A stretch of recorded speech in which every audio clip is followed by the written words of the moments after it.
Hi, everybody. Also, Today we are in an HR huddle with Randy Smith, who is the Indiana market recruiter with Cellular Sales. Thank you so much for joining us. We appreciate the time that you're spending with us today.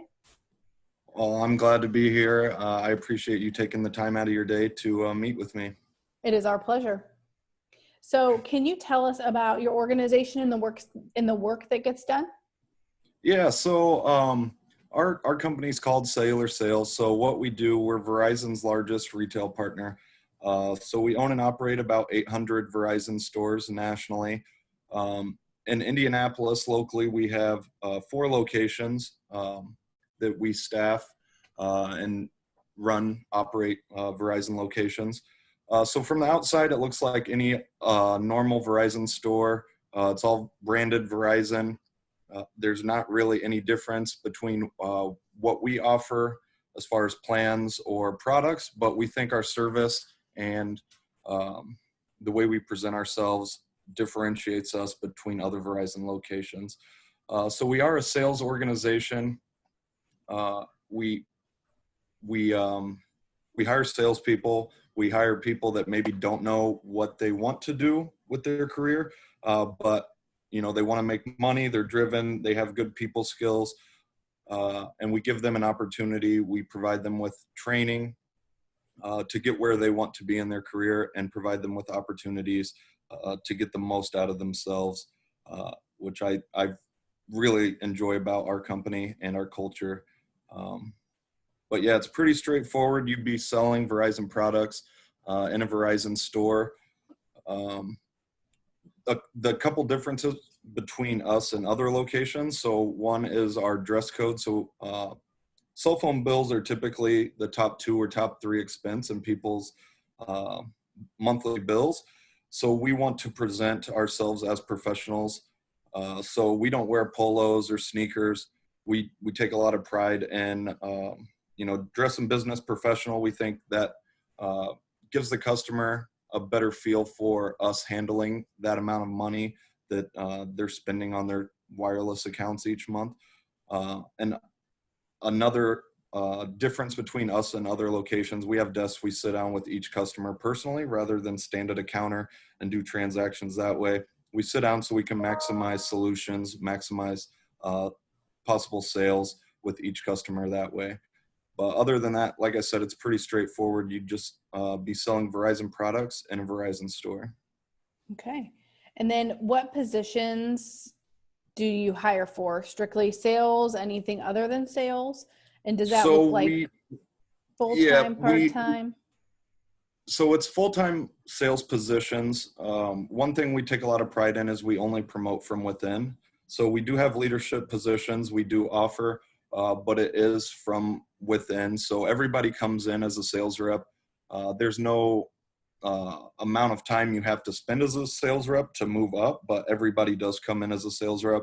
Even our regional directors that basically own entire markets, they started as a sales rep. And we think that promotes a good culture from within our organization. It is a full-time position, but it being a sales position, there is no set amount of hours you have to work to maintain your full-time employment status. So like full benefits, health, dental, vision. If you get to a point where you have a book of business that, you don't have to work a 40-hour work week, you ask us, hey, I've got these business accounts lined up, or I have so many personal accounts that I take care of that, I don't need to be in the store 40 hours a week. You can cut those hours back as long as you're meeting the minimum standards as far as the sales requirements go. So the minimum standards basically in a sales organization comes down to numbers. So as long as our sales reps are making, between $4,000 and actually on up, we can work to accommodate most any schedule. But most people do come in, working 40-hour work week to meet those standards and meet those goals. Do you ever host internships? We have done internships in the past. I'm not sure that that's something that we're currently looking to do. It being a sales position, there's not many opportunities for interns to get, a full course load or full experience without doing the sales. So we look to just bring on the salespeople. And we do accommodate a lot of people that are taking college courses.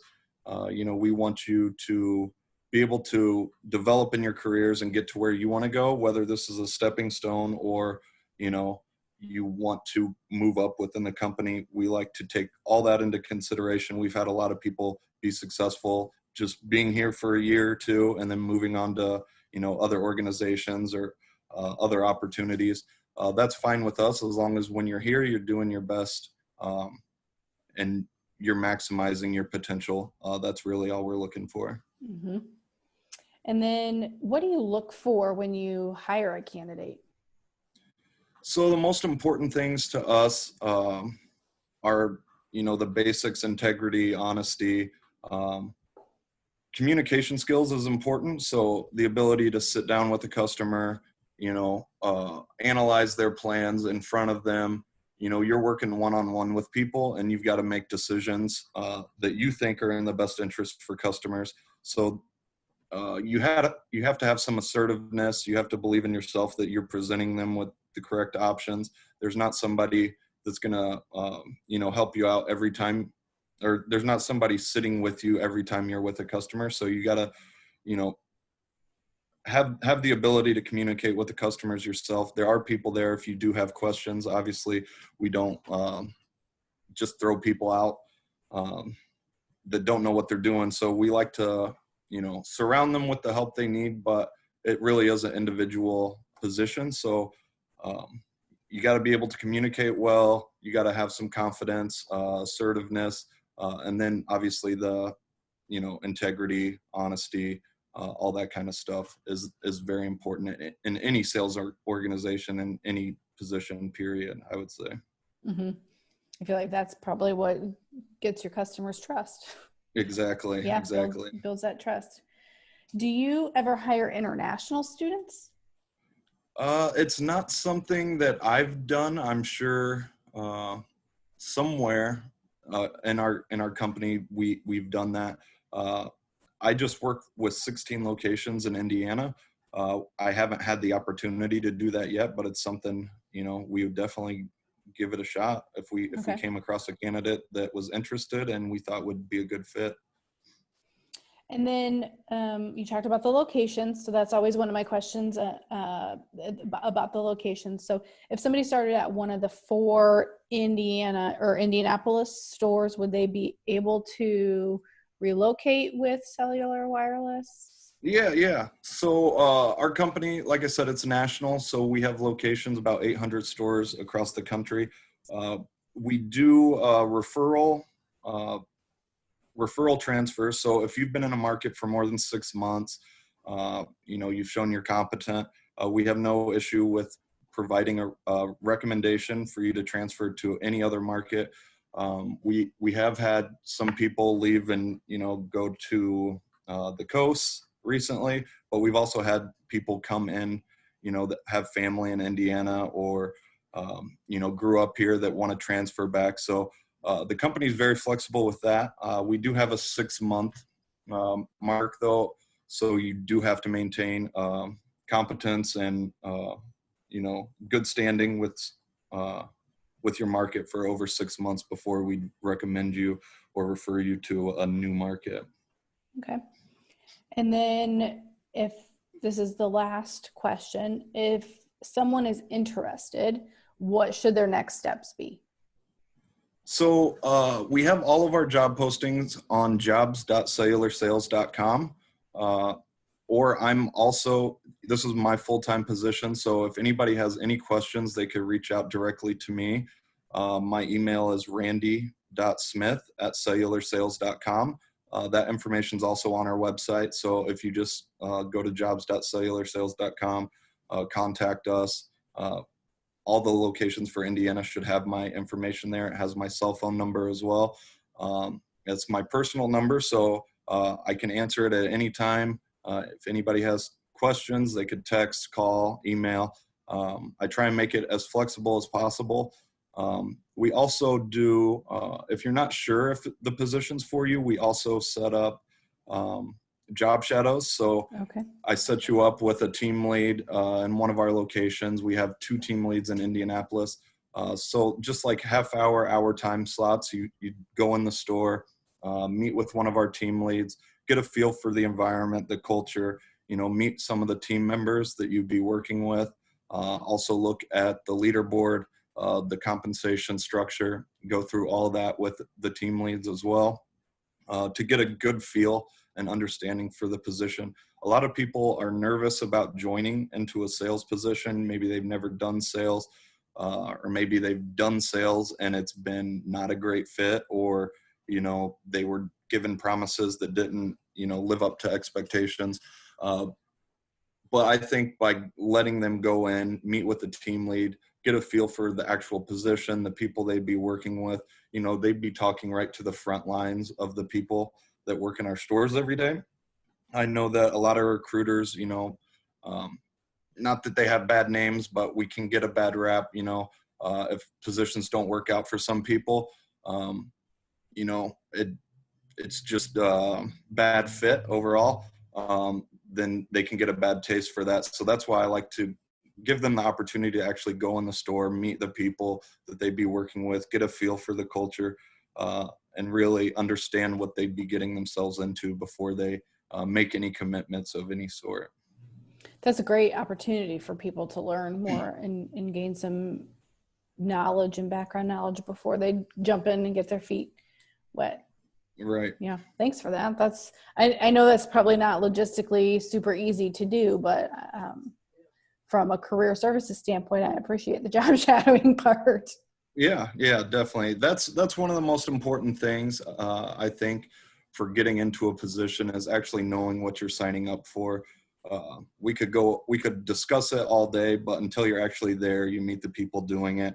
I don't think you have a full understanding of what the position actually entails, and what you could get out of the position, than, actually going and doing it for even a short amount of time. Just being in that environment helps you get a full grasp of what the position is. Mm-hmm. So is there anything else that you wanted to talk about that the questions didn't get to answer, or things that were left unsaid that you would like?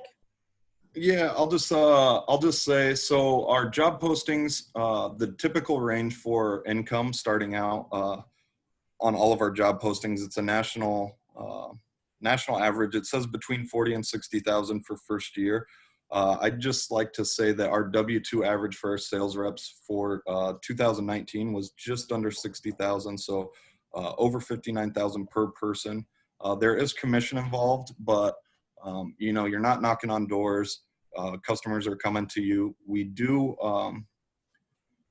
have our sales teams do some outbound calls, just follow-ups with customers they've helped in the past. You're not cold calling anybody. You are getting a little bit out of your comfort zone, just, following up with customers. Maybe they didn't want to buy that day, but maybe they, needed to talk to their wife. The expectation is that you do follow up with them. So there is some getting out of your comfort zone, but there's no other commission sales position where you have customers coming into the store asking to buy products from you. So I think it's a good way to get into sales. It's a good way to build some sales skills slowly. Like I said, it's not knocking on doors. You have customers coming into you. And then, like I said, our average sales rep made just under 5,000 per month. And our top sales reps, are doing 6 figures. So there's no cap on what you can make. But the expectation, the average is the average for a reason. We want people to make about $5,000 per month. That's the expectation. Okay. Well, thank you so much for your time today. We really appreciate learning more about it, and we'll hopefully keep in touch. Awesome. Thanks, Brandy. Have a good day. You as well.